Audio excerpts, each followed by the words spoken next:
Seniors, are you ready to give your legs and feet some serious love?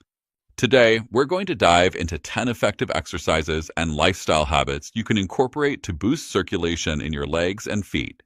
Exercise number one is walking, an incredible activity because it's something you can do for extended periods.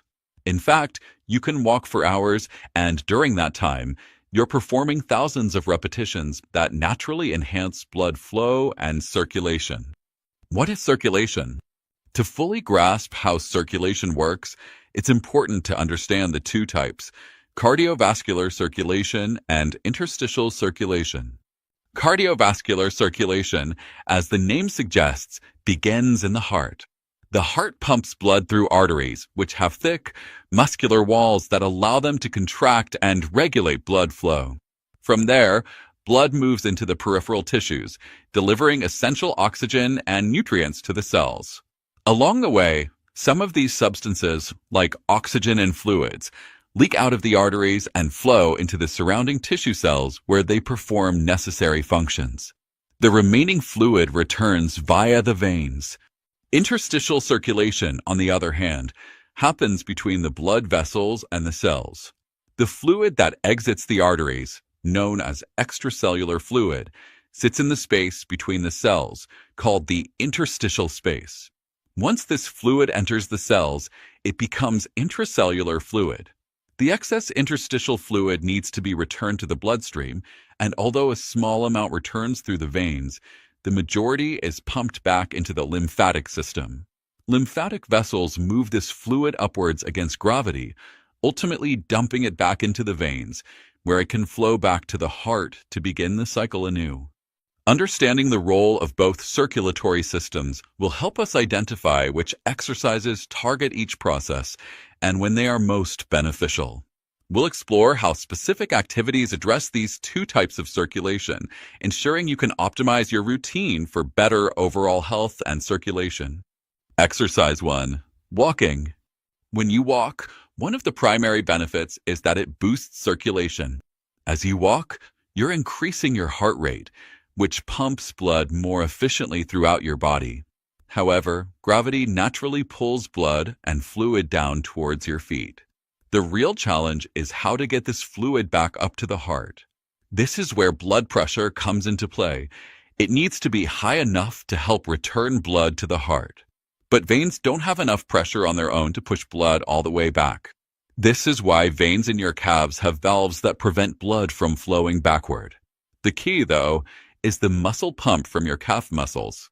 These muscles contract and apply pressure to the veins, pushing blood upward.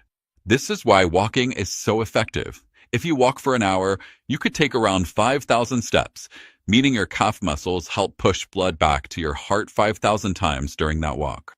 The repeated muscle contractions keep the blood flowing smoothly and improve circulation. Exercise 2. Calf raises. Another great exercise for circulation is calf raises. This exercise involves standing with your feet flat on the floor and lifting your heels, forcing your calf muscles to contract. Compared to walking, calf raises are much more forceful, meaning the pressure created by your muscles is stronger. While you won't get as many repetitions as walking, you'll be generating greater force. The key here is doing as many as you can, though you might not hit the 5,000 step mark as you would while walking. Additionally, calf raises can serve as a form of resistance training, helping you build muscle tone and strength in your calves. You can perform calf raises on both feet at once or switch to one foot for more intensity. To increase the range of motion, stand on a wedge to allow your heels to drop lower and extend the muscle movement further. Exercise 3. Squats. Squats are another fantastic exercise for circulation and strengthening your muscles. What's great about squats is that you don't need any equipment, just your own body. However, it's crucial to perform them with proper form to avoid injury. Make sure your whole foot is flat on the ground and place a little more weight on your heels than on the toes. Many people tend to put too much weight on the front of their feet, which can strain your knees. By keeping your feet flat and focusing on your heels, you'll reduce unnecessary pressure on the knees. As you lower yourself, you can lean slightly forward, but it's important to keep your back straight. This will ensure proper form, allowing you to perform squats safely and effectively while maintaining circulation throughout your legs. Exercise 4. Bike riding. Riding a bike is an excellent exercise that, much like walking, allows you to keep moving for extended periods. The best part is that you can do thousands of pedal strokes, which work to enhance circulation in your legs. As you pedal, your calves are constantly engaged, and you also activate your glutes and quadriceps, leading to improved blood flow throughout your entire leg. You can easily switch between stationary bikes for indoor workouts or take your ride outdoors for a refreshing change of scenery.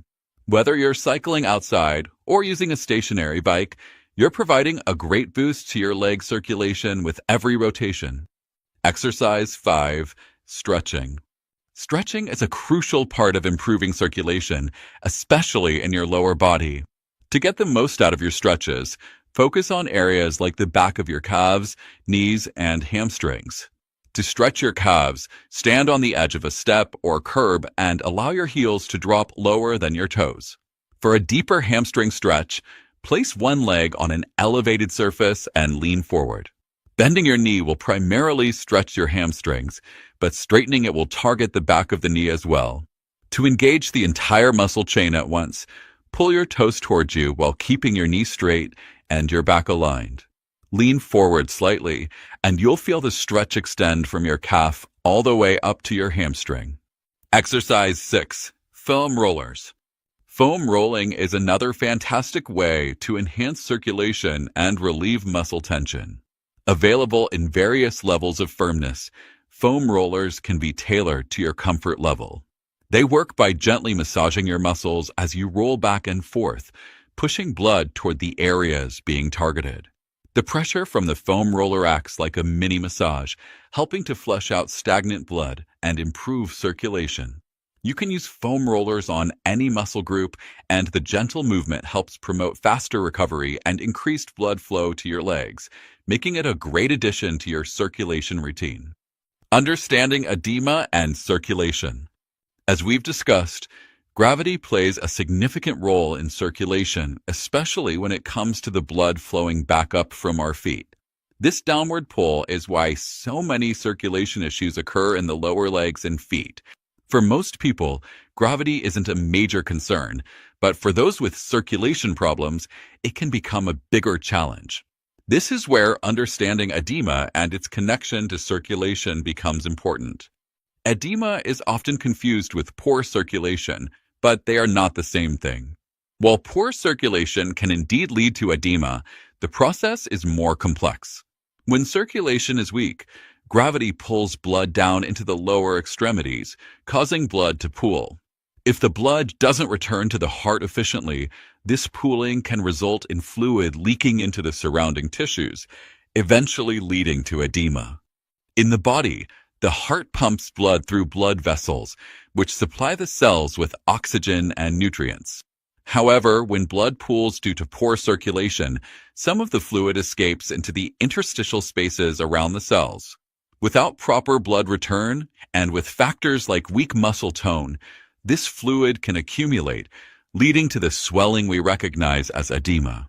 Edema often causes the skin to become puffy, and in some cases, it can result in pitting edema, where pressing on the swollen area leaves an indentation that takes time to return to normal. Exercise 7. Ankle pumps. A fantastic exercise to address fluid retention is ankle pumps. This exercise is especially effective when you're lying down because gravity is no longer working against you. To make it even more beneficial, elevate your feet slightly above heart level. This position helps gravity assist in the return of fluid to the heart, reducing pooling in the lower extremities. While lying down, start by moving your ankles, pump them up and down, or rotate them in circles. This gentle movement activates the calf muscles and encourages fluid movement through the veins. With gravity assisting, the pumping action becomes more effective, helping return fluid to the bloodstream. Exercise 8. Compression stockings. Another helpful method for managing edema is wearing compression stockings.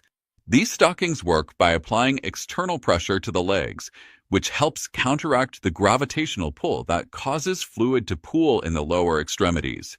Blood pressure naturally creates a higher pressure within the veins, but compression stockings help prevent fluid from leaking into the surrounding tissues. Additionally, they can support lymphatic drainage, encouraging the flow of lymph fluid back into the vascular system. For more effective relief, you can combine compression stockings with elevating your legs, giving you both the benefits of external pressure and gravity assist. While compression stockings can reduce the symptoms of edema by moving fluid back into circulation, it's important to note that this is more of a temporary solution.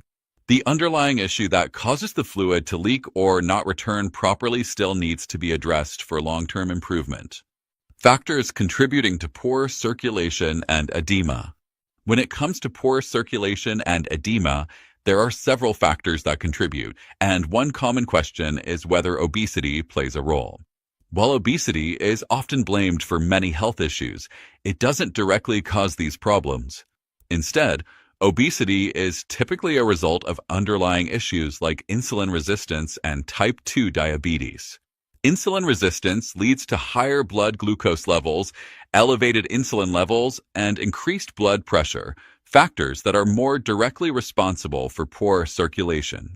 High blood pressure can cause fluid to leak into surrounding tissues, and elevated blood glucose attracts water, causing it to seep out and result in swelling, which disrupts normal circulation. One of the complications linked to type 2 diabetes is macular edema, where small blood vessels in the retina swell due to high blood sugar levels. This affects the circulation to the retina, preventing it from receiving the oxygen and nutrients it needs. Macular edema is one of the leading causes of blindness in people with diabetes, but similar swelling can also occur in other tiny blood vessels, leading to vascular swelling and edema in different parts of the body. Additionally, two organs that are often affected by type 2 diabetes are the liver and kidneys. The kidneys, which are responsible for regulating fluid balance, contain many tiny blood vessels, and any issues here can impact fluid regulation. The liver plays a key role in producing albumin, the main protein in blood that helps keep fluid within the blood vessels. If the liver can't produce enough albumin, or if there's kidney damage that causes albumin to leak out, the fluid is no longer held within the bloodstream, contributing to edema. When albumin levels drop, the risk of fluid leakage increases, causing swelling and further complications with circulation. All these factors contribute not only to vascular swelling, but also to how edema develops in the body. Exercise 9. Breathing exercises.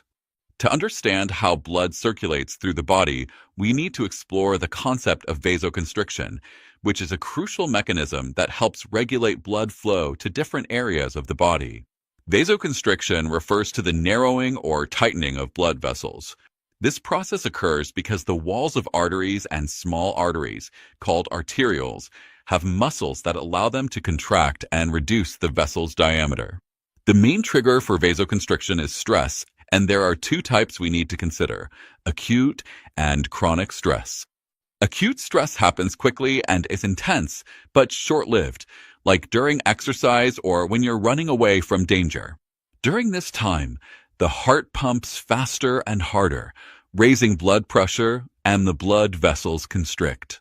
Even though the blood vessels are tighter, the increased force from the heart helps push the blood through, resulting in improved circulation. This is beneficial for short-term needs, like when you're exercising or dealing with a sudden threat. Chronic stress, however, is different. It occurs when you're under prolonged pressure, like sitting in traffic or dealing with work stress. In this case, the heart doesn't pump faster, but the blood vessels still tighten due to the stress. The result is that the blood has trouble moving through the body, leading to reduced circulation. This is why chronic stress is a major issue. It can cause problems like cold hands and feet due to poor blood flow. One of the best ways to combat this is through breathing exercises. There are many types, but a specific technique can help balance the sympathetic, fight or flight, and parasympathetic, rest and digest, nervous systems. When you inhale, the heart rate increases slightly to bring more oxygen to the blood as the body prepares for action. The exhale, however, triggers the parasympathetic system, slowing the heart rate and promoting relaxation. The problem arises when people breathe incorrectly. Many tend to breathe quickly, taking short breaths in and out, which doesn't allow the parasympathetic system enough time to engage. This can worsen stress and vasoconstriction. The solution is to breathe in for 5 seconds, then exhale slowly for about 5 seconds. This extended exhale activates the parasympathetic system more effectively, encouraging relaxation and blood vessel dilation. Practicing this for 5 to 10 minutes a day helps train your nervous system, making it more automatic over time and better equipped to handle stress without compromising circulation. Exercise 10. Supporting circulation with supplements. As we wrap up, let's look at how supplements can play a role in boosting circulation, particularly to your feet and legs. Certain nutrients can support and enhance the function of your circulatory system, promoting healthier blood vessels and improving overall blood flow. Some supplements work by promoting vasodilation, which helps relax and widen your blood vessels, making it easier for blood to flow, especially to your lower extremities. Others focus on heart health, reducing tension in the arteries to keep blood circulating smoothly. If you often experience tightness or discomfort in your limbs, these can help ease that pressure. For those moments when you're feeling mentally foggy or just want to sharpen your focus, some supplements can increase blood flow to the brain, delivering more oxygen and nutrients to improve cognitive function. Additionally, supporting your liver and kidneys is key. These organs are responsible for filtering and regulating bodily fluids. If they become overburdened, it can cause circulation issues. Supplements that support liver and kidney health can address underlying concerns, helping these organs function better, which in turn promotes better circulation throughout the body.